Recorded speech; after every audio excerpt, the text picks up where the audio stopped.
Hello and welcome students, আশা করি তোমরা সকলেই খুব ভালো আছো। জ্ঞানজ্যোতি কোচিং সেন্টার পক্ষ থেকে তোমাদের সবাইকে আরো একবার স্বাগত।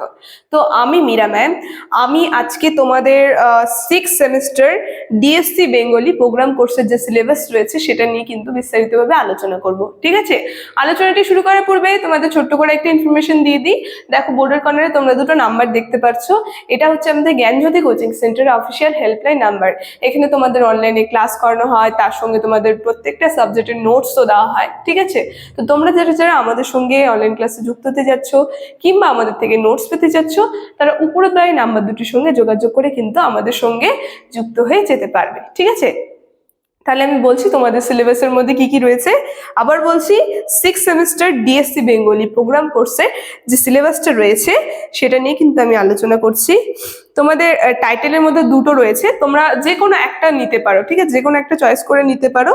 একটা রয়েছে স্বাধীনতার পরবর্তী বাংলা সাহিত্য, এটাও পড়তে পারো, অথবা তোমাদের হলো বাংলা শিশু কিশোর সাহিত্য, এইটা পড়তে পারো। ঠিক আছে, যে কোনো একটা টপিক তোমরা বেছে নিয়ে পড়তে পারো, যে কোনো একটা টাইটেল তোমরা বেছে নেবে। দেখো প্রথম টাইটেলটা যেটা আমি বললাম, শিরোনামে যে রয়েছে প্রথম টাইটেলে বাংলা স্বাধীনতার পরবর্তী বাংলা সাহিত্য হেডলাইন দিবে তোমরা। ঠিক আছে, তোমরা একটু খাতায় লিখে নেবে হেডলাইন করে, স্বাধীনতার পরবর্তী বাংলা সাহিত্য। এর মধ্যে যেগুলো রয়েছে তোমাদের সিলেবাসে, 1 নাম্বার দিয়ে লিখবে সতীনাথ ভাদুড়ীর নির্বাচন গল্প। এর মধ্যে যা যা রয়েছে সেটা হচ্ছে, আবার বলছি, 1 নাম্বার সতীনাথ ভাদুড়ীর নির্বাচন গল্প। এর মধ্যে রয়েছে গণনায়ক, চকাচকি, বৈয়াকরণ, চরণ দাস এমএলএ, পত্রলেখার বাবা। ঠিক আছে, এই সমস্ত কিন্তু রয়েছে তোমাদের সতীনাথ ভাদুড়ীর নির্বাচিত গল্পের মধ্যে। 2 নাম্বার দিয়ে লিখবে আশাপূর্ণা দেবী, সেটার মধ্যে রয়েছে সুবর্ণলতা। 3 নাম্বার দিয়ে লিখবে মনমোহন রায়, যার মধ্যে রয়েছে কারাগার।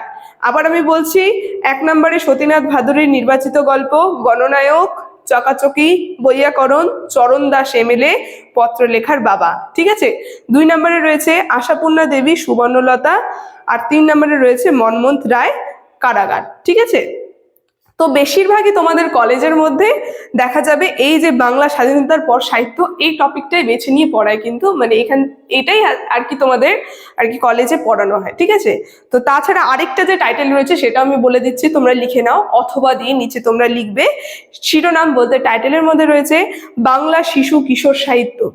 এর মধ্যে তোমরা 1 নাম্বার দিয়ে লিখবে সুকুমার রায় হযবরল। ঠিক আছে, আবার বলছি 1 নাম্বার সুকুমার রায় হযবরল।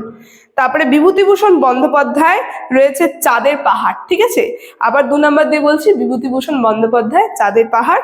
3 নম্বরে রয়েছে লীলা মজুমদার সব ভুতুরে। ঠিক আছে, নির্বাচিত গল্প যেগুলো রয়েছে প্যানে। আবার বলছি 3 নম্বরে রয়েছে লীলা মজুমদার সব ভুতুরে নির্বাচিত গল্প রয়েছে, যেগুলো রয়েছে নির্বাচিত গল্প সেগুলোর নাম আমি বলছি পেনেটিতে।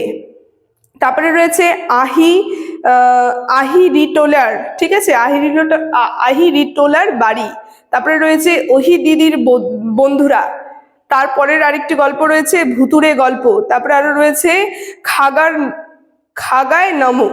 ঠিক আছে, তারপরে রয়েছে লক্ষ্মী, সত্যি নয়, ফ্যান্টাস্টিক, দামু কাকার বিপত্তি, এই সমস্ত গল্প রয়েছে। হ্যাঁ, আবার বলছে চোর, বাপের ভিটে, স্পাই, দরজাল বউ, কলম সর্দার, আকাশ পিণ্ডিম, ছায়া, রাত্রে, ভয়, তেপান্তর, পাড়ের বালি, লাল টিনের ছাদের বাড়ি, নাথু, স্লেটার, তেজো।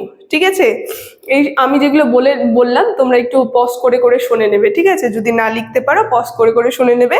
তবে আমি প্রথম যে টাইটেলটা বলেছিলাম স্বাধীনতার পরবর্তী বাংলা সাহিত্য, এটাই সাধারণত তোমাদের কলেজে বেশি পড়ানো হয়। ঠিক আছে, তো এইটাই তোমরা পড়ার চেষ্টা করবে, এটাই পড়বে। প্রথমে আমি যেগুলো বলেছি সেগুলো লিখে নিয়েছো। তো আজকে সিলেবাসের মধ্যে এটাই ছিল আলোচনার বিষয়। এখানে আমি আলোচনাটি শেষ করছি। দেখা হচ্ছে এর পরের ভিডিওতে। ভিডিওটি শুরু থেকে শেষ অবধি দেখার জন্য থ্যাংক ইউ।